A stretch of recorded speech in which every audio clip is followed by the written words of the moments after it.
ស្រីលាក់ដាំងលើផ្លូវបងញាតមិត្តអឹងកងឲ្យបងដេញស្រីចៃដន្យជំភពតបតាមពីស្រីបិញមួយរាត្រីហើយខាច់អូនខឹង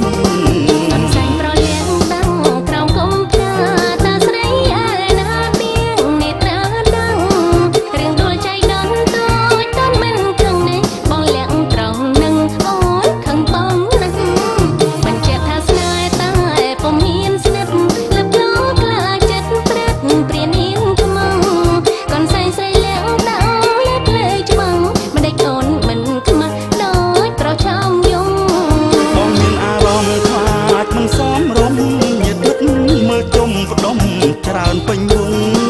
បងមានកំហុសព្រោះប្រុសបងងងស្ទាក់ស្ទើរស្ទាបស្ទងត្រង់ប្រានព្រោះស្រីបងធ្វើអញ្ចឹងគេទាំងវិញទេធ្វើដូចពួកគេអូនមានថាអីត្រង់ទៅត្រង់មកមិនលោកខ្លាចអ្វីបនចូលឆ្នាំថ្មីថ្លៃអើយកុំព្រួយបងស្រីប្រលាក់ដាំងលើផ្លូវស្រីបងអើយកុំភ័យថ្លៃរត់មួយប៉ះទ្រង់វិញជួយនៅកូនចិត្តមួយលោកលួចស្នេហ៍ស្រីលែងលាក់កូនស្រីប្រលែងកូនម៉ែរំលងមួយខែម៉ែឲ្យមានប្តី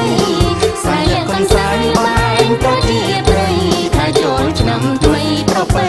ណីជាតិ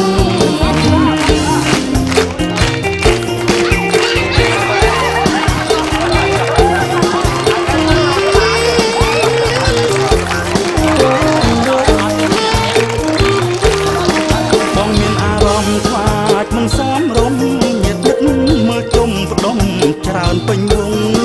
បងមានកំហុស